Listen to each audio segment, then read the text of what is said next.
네, 이어서 더 이슈 보겠습니다. 주제 같이 확인해 보시죠. 네, 지금 시장에 화색이 돌고 있는 결정적인 이유가 되고 있죠. 지금 부양책에 약발이 통했다라는 얘기가 나오면서 중국 경기 지표 개선에 환호하고 있는데요. 오늘 이 부분을 집중 점검해 보겠습니다. 일단 주가 국가통계국에서 발표가 되는 3월 제조업 PMI가 기준선인 50을 넘었습니다. 50을 넘으면 경기가 확장되고 있다는 것을 의미하는데요. 넉 달 만에 지금 52로 넘어선 거고요. 어제 나왔던 중소기업을 대상으로 하는 차이신 제조업 PMI 지표도 50을 웃돌게 되면서 제조업 경기가 급박하게 좀 살아나고 있다는 점 확인이 되고 있습니다. 앞서 말씀드린 대로 계속해서 중국 쪽에서는 경기 부양책에 온 힘을 쏟았기 때문에 그 결과다 이렇게 해석이 되고 있는데요.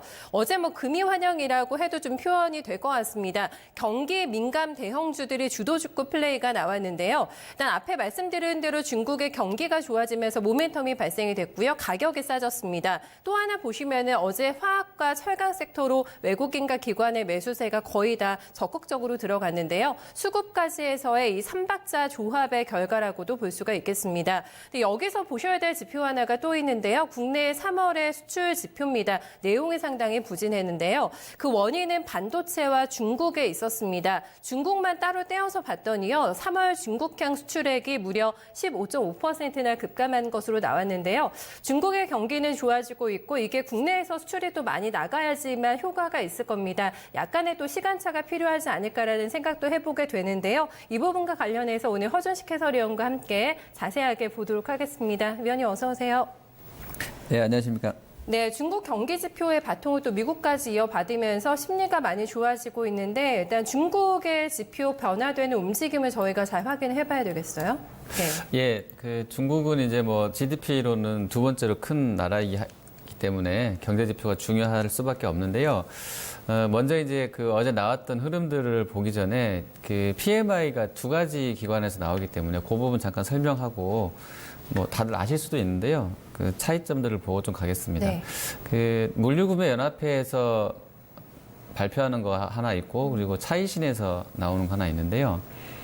다 이제 공통점은 두 지표 다 기업 내의 그 구매 담당자들을 대상으로 해서 구매 담당자한테 실제로 설문을 해서 생산이나 그다음에 신규 주문, 그다음에 네. 출하, 그다음에 재고, 고용 상황 등에 대해서 물어보고 나서 그걸 토대로 인덱스화한 거고요.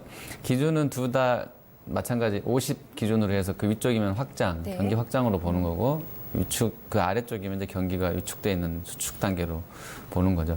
계절성에 차이가 있다고 하는데 이거는 큰 영향 미미했던 것 같고요. 그 동안에는 그리고 이제 저소 대상 기업을 보면 물류구매 연합회 거는 대체로 중국 국영 대형 제조사, 예, 그 나라에서 관할하는 대형 제조업체가 물류구매 연합회의 설문조사의 대상이고요. 그리고 차이스는 중소기업이 주 대상인데 또 수출 기업들도 많이 들어가 있다고 해요. 근데 사실 수출 업체는 지금 우리가 미중 간의 통상 이슈 하는데 실제로 GDP 기여도를 보면 수출이 두 자릿수도 안 되거든요. 그러니까 대부분 중국이 수출로 해서 많이 벌어들여서 그게 GDP에 기여할 거라고 생각하실 텐데 그렇지 않고요. 수출은 사실 중국 GDP 기여도 내에서는 완전 미미합니다.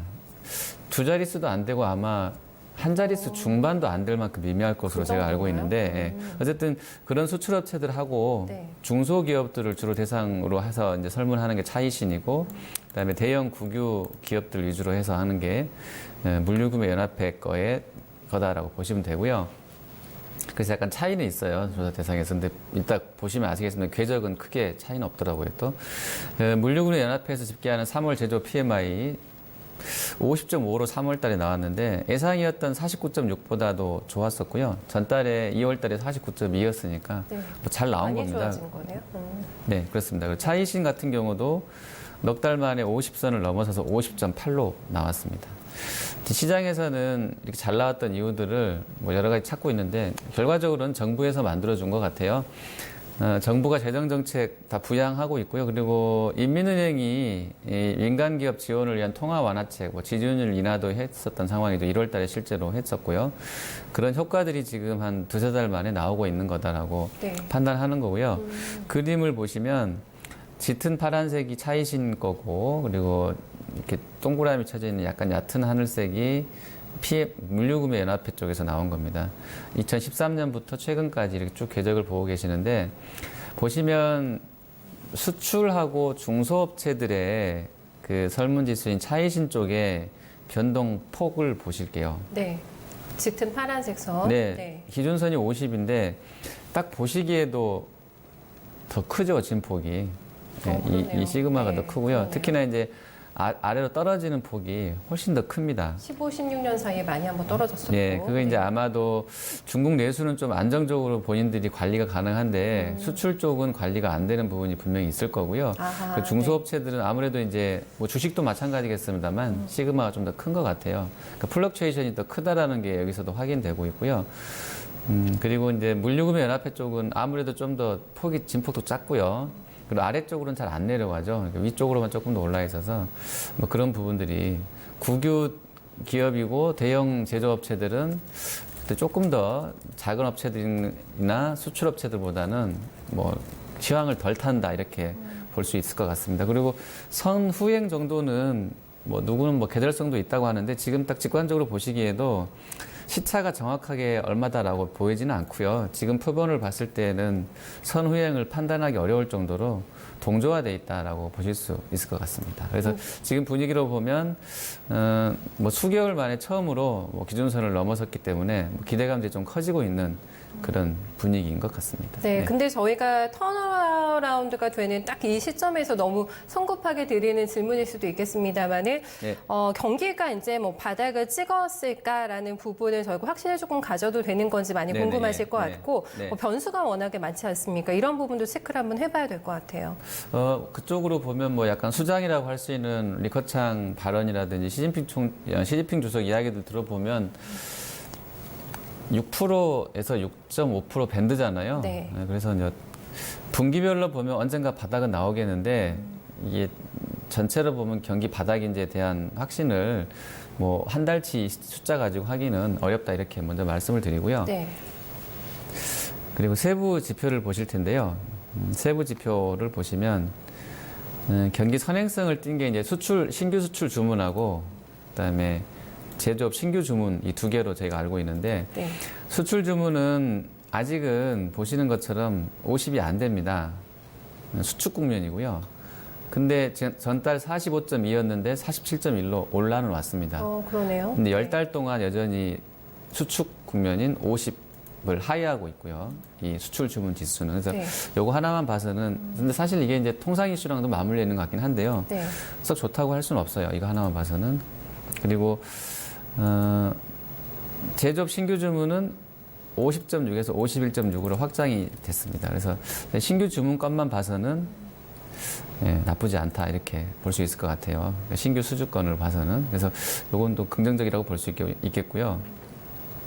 그리고 선행지수격인 수출 주문 지수가 아직 50 밑에는 있지만 조금 좋아지고 있고 그리고 신규 주문 지수가 확장인 것이 확인되고 있고 또 강화되고 있기 때문에 3, 4월달, 4월달 경기는 일단 회복 기대감이 높다 이렇게 이야기가 많이 되고 있고요. 그리고 4월달은 그 증치세가 인하가 돼서 맞아요. 이게 이제 실제로 네, 반영될 것이기 때문에요.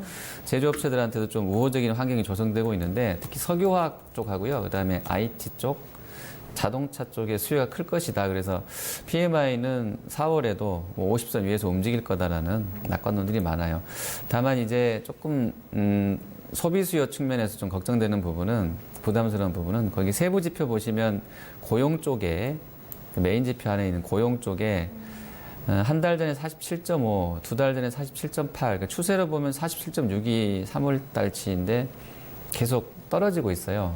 그러니까 직전보다는 조금 올라왔는데 추세로 보면 여전히 고용이 수축 국면이고 하기 때문에 특히나 도시 실업률 같은 경우는 5.3%로 올라오고 있어서 취업난이 여전한 것이다 라고 볼 수 있어서 이 취업난은 사실 중국도 계속 잘 굴러가려면 돈이 돌아야 되고 돈이 계속 나와야 되는데 지금 현재로서는 정부에서 도와준 측면이 있는 거잖아요. 부양을 해서. 근데 자생하려면 일단 돈이 돌려면 고용이 잘 되고 실제로 돈을 벌어서 그다음 우리가 써줘야지 써야죠. 되는 건데 그게 좀 막혀 있다라는 부분에서는 조금은 좀 이런 부분이 다 우호적이지만은 않다, 긍정적이지만 않다 이렇게 해석할 수도 있겠습니다. 네. 네, 증시세는 저희가 부가가치세라고 보면 될 것 같아요. 네, 요거 효과까지도 이제 4월에 반영이 된다고 하니까 어쨌든 중국은 뭐 인위적이든 자기 힘으로든 간에 계속돼서 조금은 더 확장세가 나타나는 모습을 4월달 지표를 통해서도 볼 수 있지 않을까 싶습니다.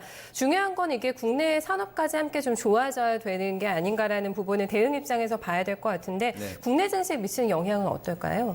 네, 중국이 지금 수출 비중이 우리가 27%나 됩니다. 그러니까 뭐 직관적으로는 그냥 우호적인 게 맞는 것 같고요.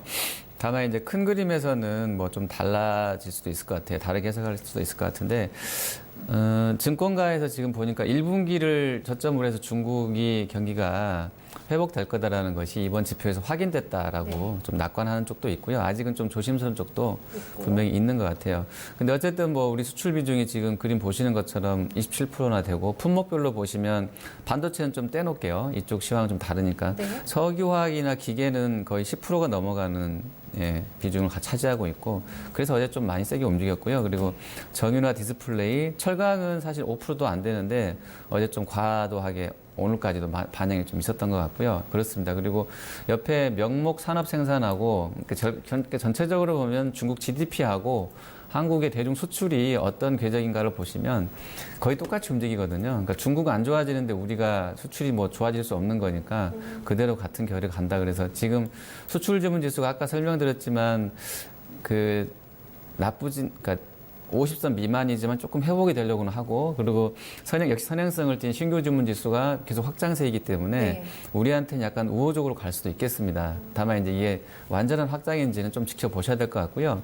그리고 반도체가 상당히 이쪽도 우리가 수출 비중이 큰데 반도체 굴기가 지금 내년을 목표로 가고 있는 그런 상황이고, 네. 업황 사이클상으로 지금 반도체가 하반기 회복 기대감만이 있는 것이지 좋아진다라는 확신은 아직은 없기 때문에요. 아주 나쁜 편은 아니지만 이걸 전체로 봐서 아주 또 확장이다라고 해석하기는 좀 곤란한 부분도, 그러니까 우리 국내 경기로는 네. 그런 상황이겠고요. 추세적으로 이 실질적인 회복이 계속 이어지려면 결과적으로 이제 미중 무역 협상이 타결이 돼야 될 거고요. 그렇죠. 네. 그런 부분이 실질적인 글로벌 교역량 회복으로 전개가 돼야 선순환되면서 우리한테도 좋아질 거다라고 보고요. 미국, 중국 그리고 한국 연결돼 있는 이 부분에서는 우리가 할 수 있는 게 사실 없기 때문에요. 이 두 나라의 어떤 회복 양상 그리고 그 키를 쥐고 있는 무역 협상이 어떻게 진전되는지가 되게 중요할 겁니다. 그리고 내일부터 이제 류 부총리가 미국을 가서 고위급 무역 협상을 이어간다고 하는데요. 4월 3일부터 아직은 사이버 보안법 뭐 완화 이런 부분에서 난제가 있다고 해요. 그래서 이번 참에 가서 이번 협상을 막판 스퍼트 단계로 여길 것이기 때문에 좀 더 중국 쪽에서도 구체적이고도 좀 완화된 본인들이 좀 손해를 보더라도 어떤 구체적인 협상안이 나올 가능성이 있다고 하기 때문에 이런 플로우들은 좀 계속 좀 지켜보셔야 되겠습니다. 네, 무역 협상이 뭐 잘 돼야 사실 대중 대미 수출이 살아나야 되는 게 관건이니까요. 우리 네. 입장에서는 이 부분 중요하게 또 어떻게 협상 진행되는지는 계속 추적을 한번 해봐야 될 것 같아요. 어제 시장을 주도했던 경기 민감주들, 뭐 특히 화학과 철강 섹터가 오늘 연속성을 가져가는 게 그렇게 많지는 않은 것 같아요. 네네. LG화학도 한 강보합권 정도고 포스코 어제 강했는데 지금 왔다 갔다 하네요. 하락 상승 오가고 있고 화학 쪽에서만 그나마 좀 강한 게 롯데정밀화학 한 3% 정도 오르면서 케미칼도 좀 다시 밀리고 이런 상황인데 지금 많이 싸져 있는 상태고 경기는 좋아진다고 하고 전략적인 부분에서 많은 생각들을 하시게 될 것 같은데 네. 전략 어떻게 잡는 게 좋을까요? 예, 그 PMI를 그냥 뭐 이렇게 해석하는 뭐 여러 가지 방법이 있겠는데요. 워낙 계절적인 요인이 커서 이 지표가 GDP도 그 산업 생산 같은 경우도 GDP가 아니고요. 월간 생산 같은 경우도 보면 1, 2, 3월 달치 그리고 수출입 동향도 다 합산해서 보자는 게 대체적인 이코노미스트 견해고요. 저도 그렇게 알고 있고요. 근데 최근 과거 한 15년 동안의 흐름을 보면 항상 3월 달은 PMI가 좋았었거든요. 근데 올해는 이제 평균보다 조금 더 많이 올라왔기 때문에 네. 수요 회복에 대한 기대감이 높아진 것은 사실인 것 같습니다. 근데 그거 가지고서 다 설명하기는 좀 어려운 것 같고요. 그리고 이제 GDP가 4월 17일 날 발표가 될 건데요. 현재 6.4 정도 나오는데 일부에서는 6.2, 6.3 보기도 하거든요. 그래서 이런 부분 봐서는 아직은 좀 확인해야 될 부분이 있고요. 그리고 이제 미중 협상이 진행 중이기 때문에 어떻게 나올지도 봐야 되겠고요. 그리고 다음에 이제 기대할 수 있는 부분은 안 좋아지면 안 좋아질수록 인민은행이 금리를 내릴 수도 있다라는 부분도 실질적으로 있습니다. 그래서 이 부분이 일단 하단은 막아줄 것 같고요. 그리고 이제 17일 날 만약에 만에 하나라도 6%대 중후반까지 만약에 정말 서프라이즈하게 나온다고 하면 완전 서프라이즈죠. 예, 그렇게 되면 연간 전망률이 약간 상향 조정될 수 있어서요. 그렇게 되면 이제 지금 나오고 있는 시세가 훨씬 더 그때보다는 믿을만 그때는 좀 하겠네요. 높아지게 되겠죠. 그런 부분은 있을 것 같고요. 그리고 KB증권 쪽에서는 뭐 PMI 반등과 연준의 완화책이 세트로 나오면, 그러니까 중국 재정 정책 또 통화 완화 정책 그리고 연준의 완화책까지 합쳐졌을 경우에 경험적으로 항상 증시가 반등했다고 하는데 이건 뭐 너무나도 직관적인 얘기인데요. 이런 부분 봤을 때는 현재 국면은 약간 연준도 완화되려고 하고 있고 중국도 PMI가 추세로 갈지는 모르겠습니다만 이어진다고 하면 뭐 강세도 생각해 볼 수 있겠죠. 다만 이제 중국의 흐름이 올해 가장 좋았어요. 지금 4월 1일자 기준으로 보면 중국 상해가 YTD로 27%나 급등이 나왔거든요. 근데 지금 다우가 12%, 독일이 11%, 일본 7%, 한국 6%밖에 못 올랐는데 지수로 우리보다 한 4-5배 더 많이 올라 있습니다. 중국이 지금 올해 가장 좋은데 이런 성과, 이런 분위기가 일부 반영되고 있는 것이어서요. 종합을 해드리면 일단 지금 시황 반영해야 할 때 이 중국 관련 이슈 가지고서 산업재의 반등이 이어진다고 보기는 좀 어려울 것 같다. 지속성을 띠기는 그렇게 보고 있고요. 그리고 소비재를 오히려 좀 보셔야 될 것 같고, 소비재 예, 그렇게 보는 이유는 실적 시즌과 맞닿아 있기 때문에요. 뭐 우리가 중국에 투자하는 건 아니니까 한국으로만 놓고 보면 실적 시즌이기 때문에 중국 소비재 내에서도 실적이 되는 쪽들에 좀 집중해 보셔야 되겠고요. 꼭 그거 아니더라도 실적 시즌이기 때문에 실적주, 컨센이 좋아지는 쪽들의 주가가 나쁜 쪽은 별로 없더라고요. 그래서 실적주에 주목해 보셔야 되겠고, 227 쇼크 이후에, 228 쇼크 이후에 지금 410 기대감이 나오고 있는 그 남북 경협 관련된 부분. 이게 사실은 뭐 매크로를 움직일 만한 재료는 아닌데요. 전체적인 선물 트레이더들이라든지 그리고 시장 참여자 중에 특히 외국계나 기관 쪽 심리에는 이 대북 관련된 한반도 정세 관련된 이 부분이 어쨌든 심리에는 상당히 큰 영향을 주고 있는 것으로 확인을 우리가 228 이후 했기 때문에요. 이 부분도 현재 국내 증시에서는 어떤 주요한 재료다라고 보시면 될 것 같고, 그래서 대북주랑 실적주 또 겹쳐지는 부분에서 중국 소비주랑 맞물렸다 그러면 이런 쪽에 좀 더 주목해 보시면 좋을 것 같습니다. 네, 전략도 잘 대입시켜 보겠습니다. 잘 들었습니다. 네, 감사합니다.